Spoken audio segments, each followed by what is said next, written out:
newspapermen meet such interesting people. They know the lowdown, now it can be told. I'll tell you quite reliably off the record about some charming people I have known. For I meet politicians and grafters by the score, killers plain and fancy, it's really quite a bore. Oh, newspapermen meet such interesting people. They wallow in corruption, crime and gore. Ting-a-ling-ling, city desk, full of press, extra, extra, read all about it, it's a mess, meets the test. Oh, newspapermen meet such interesting people. It's wonderful to represent the press. Now, The Media Project is a half hour of commentary and analysis on what's going on in the news media with the observations of some veteran journalists of upstate New York, and we welcome you to join in the conversation. I'm Rex Smith, formerly editor of the Times-Union, now with the Upstate American, and I have three colleagues sitting around the table. Just before we turn on the microphones, we were having too much fun, so we invite you to join in the conversation. Judy Patrick is here, Barbara Lombardo, and Ira Fussfeld. Judy, what's on your mind today? What are we going to talk about later? You know, a local politician has lifted some local news reporting and used it in a campaign ad, and it's an issue we've probably all dealt with, but we want to discuss, I'd love to discuss, the ethics of that and what that means when it comes to affirming the local news entity's credibility. Interesting topic. Yeah, politicians swiping coverage and making use of it for political purposes. Okay, Barbara Lombardo, formerly executive editor of the Saratogian and the Record of Troy. What is on your mind here? I'd like to talk about responsible editing of words and video, and I'm thinking about the case of the BBC, where the two of the top executives ended up resigning over what turned out to be questionable editing of Trump's January 6th remarks. Yeah. Where does the buck stop? Good question. Okay, Ira Fussfeld, a longtime and now publisher emeritus of the Kingston Daily Freeman and affiliated publications. What do you say? Thank you, sir. Yeah, I was interested in the BBC story as well, and I see that Trump, that would be our president, is threatening to sue the BBC. So he doesn't just sue for libel on our shores. He's now seeking across the pond. Yeah. Okay, we'll get to that. Well, these are all great topics. We're going to have a good show here. And I'm struck one thing. I want to talk about something that is striking me that has come from reading and seeing and hearing from the mainstream media these days about affordability and the economic situation confronting America and our economic inequality. It's not that the economy isn't always a good story, but in the recent coverage of the political news coming out of the election of Zoran Mandami and of the Democratic victories, there has been a lot of talk about the economy. And I wonder if this is significant. And I'll just cite two numbers, 42 million and 12%. Because we know those numbers now. And suddenly, because of news coverage, we know that 42 million Americans use SNAP benefits, what we used to call food stamps, and that comprises 12% of the American population. And I would say that has made this topic has become front and center. And we know that there are always more topics that need to be covered than we possibly can, that there are more big stories that deserve multi-day coverage that we can't give it. Boats filled with civilians getting blown out of the water off the shores of South America as there's an American armada steaming there, and our healthcare system under attack by a federal bureaucracy led by a guy with a brainworm, and topics of this sort that really deserve a lot of attention. The claims that the president knew about and ignored sexual exploitation of underage girls by his pal. But I think a miner would say a vein has been struck. And the economic situation in America seems to me, and the economic inequality here, seems to be a topic that the media has focused on lately. And so I wonder if that's something that can be sustained in the weeks and months to come, or if we're just going to lose it again. Well, I think Trump stepped on his long red tie on this one, because the specifically about affordability and pricing that Americans are facing every day when they go to the store. Trump can't just get away with saying this is a hoax or this is a made up or this is a con job, because the people he's talking to are going to the grocery store and finding that their bill is much higher than it used to be. So to the extent that carries over, not just to this topic, but to other claims that Trump has about hoaxes and the like, I wonder whether our readers and our listeners, or those who may be more inclined to support Trump, are having second thoughts because they can see he's making stuff up out of whole cloth. One of the things we talk to reporters about is making things concrete rather than abstract, and I think the word affordability is too abstract. I like to talk about things being too expensive. Healthcare too expensive, groceries too expensive, electric bills too expensive. And I think I've seen a little of this, but I'd love to see a lot more reporting about how expensive it is to live your life nowadays. And even people with, what we would consider ample incomes, like of $100,000, where does their money go? I used to see this back in the 1980s when we had another round of really incredible economic troubles. And I thought that reporting brought the message home in a way of simply discussing affordability does not.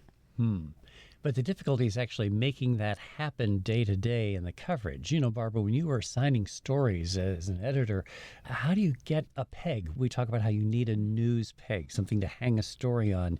I don't know how you find a peg every day or every week that you can do that to. Yeah, that's part of the challenge, because in our business, something is news and then it kind of becomes old news. It takes the back burner, even though it hasn't gone away. Just in the week that we're taping this show, Snap was front and center for days and days and days, and then all of a sudden it's the dump of the Epstein files, and I didn't hear anything about Snap in the news this morning. And usually I'm used to hearing or reading something every day. Reporters, you say, what's affordability? And they're actually going to say, like, what do you mean by Judy's absolutely right. The journalists don't understand economics. They dread reporting about it. So the part of the answer is finding the real people. So it's worth it to me to have real people's stories, and that's what can be recurring, and that illustrates locally that it's your neighbors.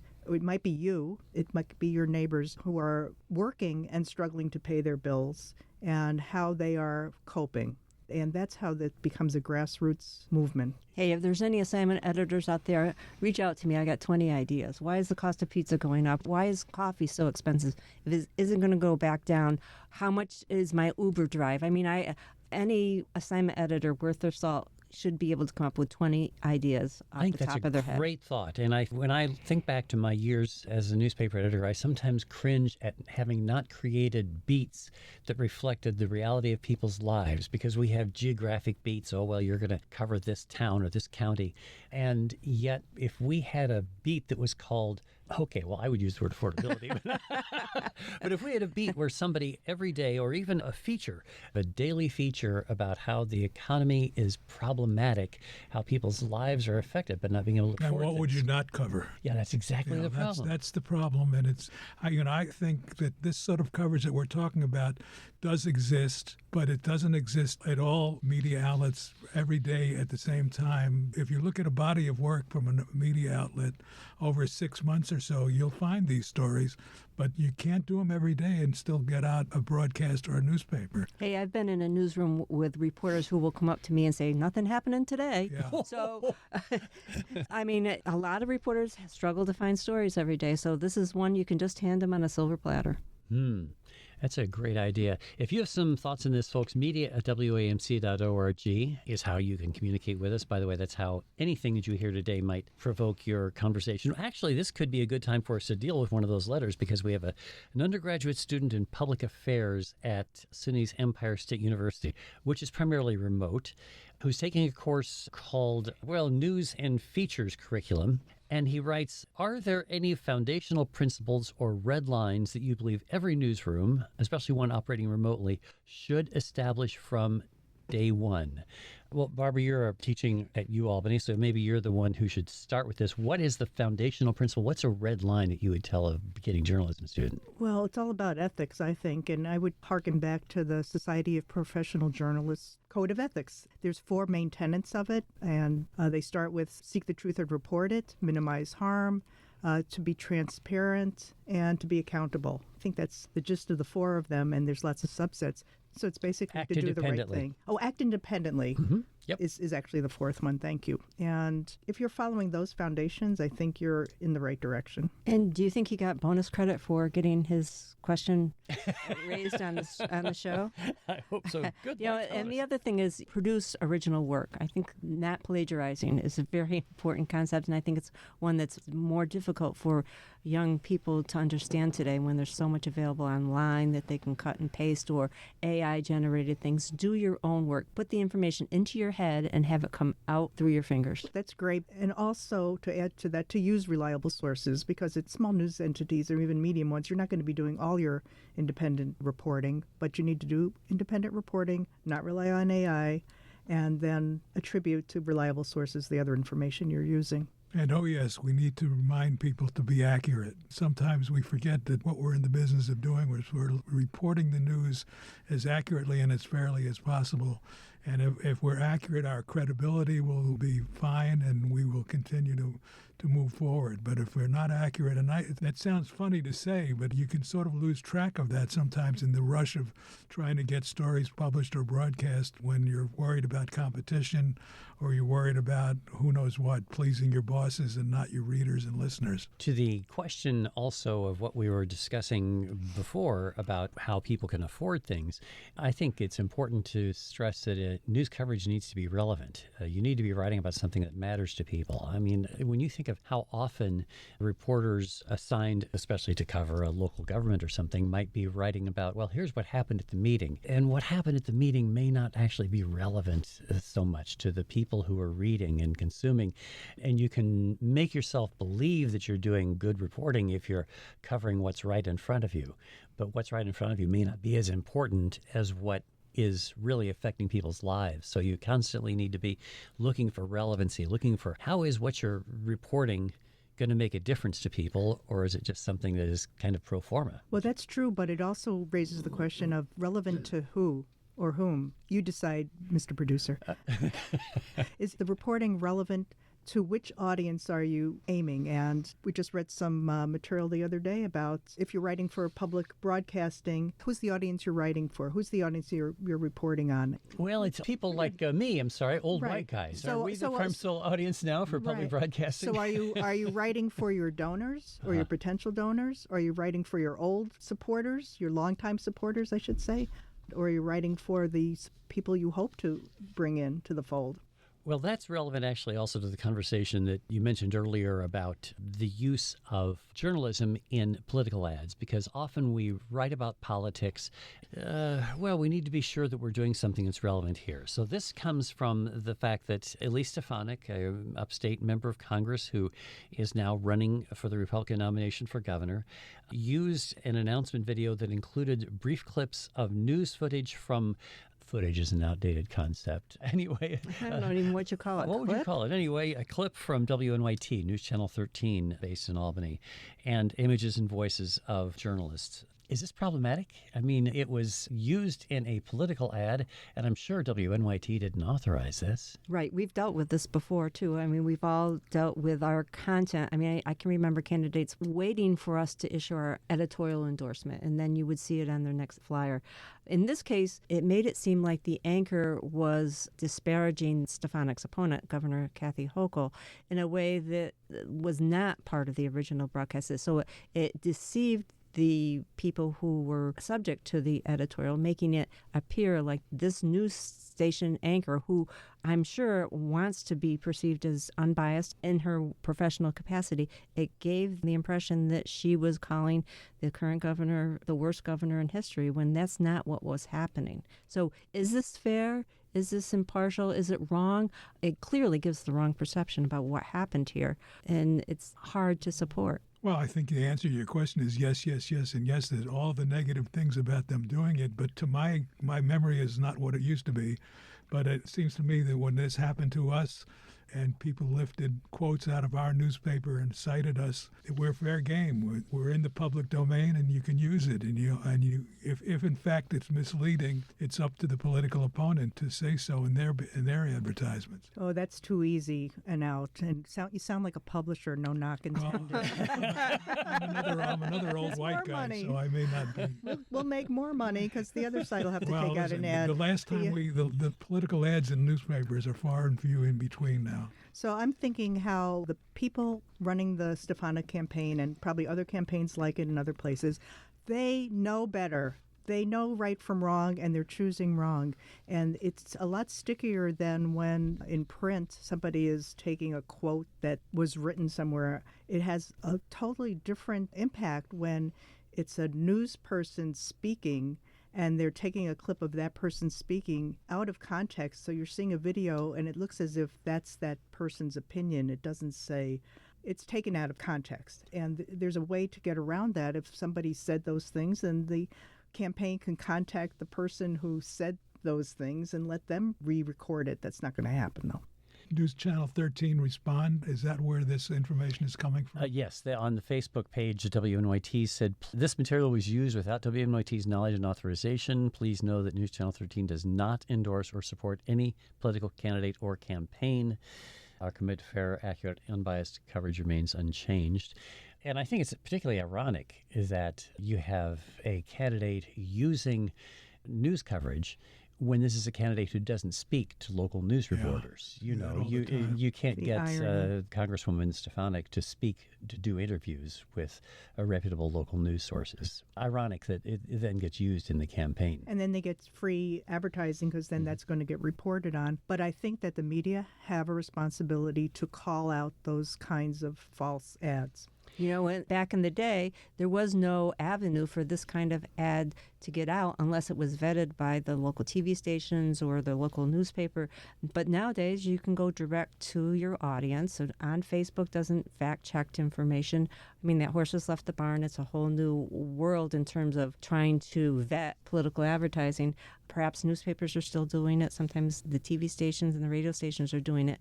But when you have Facebook, when you have Google, when you have YouTube, you can do whatever you want. It's a good point. Speaking of the mainstream media, nothing more mainstream and establishment in the media than the BBC, the Beeb. The BBC has now been rocked by dissension because two top leaders quit as a result of editing of a Trump documentary. This is a documentary that aired some time ago, but it just came to light through newspaper coverage that there was, I would call it a bit of sloppy editing because it linked together two sentences spoken by Donald Trump on January 6, 2021, in a way that made it appear that he had explicitly encouraged the attack on the Capitol. And it was two different sentences taken from his speech on the Mall. But it was, I would say, journalistically unsound to put those two together. There's a simple solution, by the way, in video editing. It's called a white flash. White flash. Yeah. You just simply have a bang, and viewers have come to understand that this little white flash between two pieces of video means that there was a transition it's the video of time. version of ellipses. Yes, exactly. They didn't do that, and so it was a bit of journalistic malpractice. Now, why did it take so long for this to, as you point out, this aired over a year ago? Good question. Yeah. It just came out. There was a newspaper story about the editing, and it seems to have then gotten everybody upset. The right-wing party in England, like Donald Trump, is encouraging the competition. It's sort of like the attack on the public media here, right? It's very similar to the NPR attack. And obviously I'm not an expert on the BBC or in England, but the reputation of the BBC, fairly or unfairly, is not what it used to be. And so this particular story is another brick on the load that they have to deal with. And it's of their own making because of this poor editing job. I felt kind of bad for the two people who lost their jobs. I mean, well, I was unclear to me what role, if any, they played in this. Well, they were in charge. Yeah. So you're taking the fall to get rid of the threat of a $1 billion lawsuit. There wasn't even really a lawsuit. So if you're the editor of the Saratogian and I'm the publisher and you screw up, I'm paying for it. I'm hoping it's you and not me. But it could. But you throw me under the bus before you. Well, It was even worse than that. It would be if a reporter made a mistake, because this was a line producer. Right, a line reporter. And so you as publisher and you as editor would be going. Well, we're going together. Yeah, there you go. We're both. So I thought that was an excessive reaction. I thought it was a regrettable editing decision. There was no excuse for that kind of poor editing. And I went and I listened to the entire remarks, even though I'd heard it a couple of years ago, whatever it was, 4 years ago. I listened to Trump's speech at the mall on January 6th, and the whole thing is inspiring people to be angry and to try to stop the election. But those explicit words of that we're going to go and fight like hell, which that was repeated over and over again, and it was taken out of order. I don't know that it was necessarily taken out of context. There's a very interesting point. Not out of context, but out of order. There was a section, he did say at one point, we're going to be peaceful, we're going to do this peacefully, and that was not included. Right, and I think that's the crux of the problem. And he did say that explicitly. We're going to go in peace. We want those Congress people to be brave, and yeah. You know, this overreaction is part of a trend, though, don't you think? Especially of major mainstream news organizations overreacting, overcompensating for errors in judgment because they're afraid of what will happen. And you know what? Donald Trump is threatening to sue anyway. So it did them no good to do this. I think the BBC has come under attack. They are publicly funded, truly publicly funded, because I think it's a tax of some sort, or some sort of fee that every person in Britain has to pay to fund it. And they're very resentful, or at least some people are. And to say $1 billion lawsuit, I feel like I'm Mike Myers' Austin Powers, where he would, come up with a crazy amount of money. There you go. It's terrible. Judy, you alluded to an element of fear that we're working under now. It seems to me it's unlike anything we've ever experienced. When I was in the heart of my career, you go to work, you do the job, you try to be accurate and as fair as you can, and you go home. I don't think we stood there wondering whether we should be afraid of somebody suing us, not if we're doing it the right way. But it doesn't make any difference now, even if you've done it the right way. The atmosphere of our being fake news and liable to be punished is something that's not very far away from our thinking every day of the week. So if it makes you better journalists, being on your toes is not a bad thing, but it's the fear of unwarranted repercussions. If you're doing your job correctly, you shouldn't have to worry. You shouldn't be fearful of anything. Well, I hope that's true, but we know differently. Think of the fear in Marion County, Kansas. Now, in these recent days, there has been a settlement, several $1 million to be paid by Marion County to the local publisher. The Marion County Record was the little newspaper where the local sheriff went through and seized computers, took documents, and then went to the home of the publisher's 98-year-old mom. I don't know if you've watched this video, rather heartbreaking video, of the officers going through her living room and this 98-year-old woman standing there on her walker saying, "Get the hell out of here, get out of my house." And they keep going through her papers, and she died of a heart attack the next day. And this is actually, I think, the level of fear that is being created is partly because there are politicians all over America, as in Marion County, Kansas, who are aping the president, who are doing this kind of aggressive attack on their local media the way the president does nationally. Yeah, it's social media and Fox News, that element of the media is supporting these efforts, and in many cases the only location where people are getting their information. I think a higher amount would have sent a stronger message. I saw $3 million, and maybe it's because I'm used to looking at these billion-dollar lawsuits. But I was thinking $3 million for all that they did to that newspaper and that family. I wish it would have been higher. There was an apology as well, but I wanted a stronger message out of Kansas. While we have a minute left here, so let's talk about something that came up in our community. Ken Tingley, the now retired editor of the Glens Falls Post-Star, writes a Substack column now called The Front Page, where he primarily covers the community that he used to cover.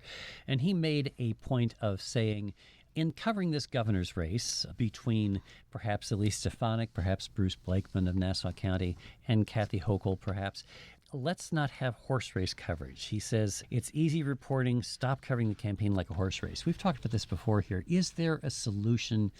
Is there a way to say we're not going to cover who's leading and who's not? I don't think we should not cover it. I think it should not be the dominant focus of our coverage, and I don't think it is anymore. As you say, Rex, we talked about this on this program, I'm going to say 20 years ago, when there was a call throughout the country of less horse race coverage and more substance.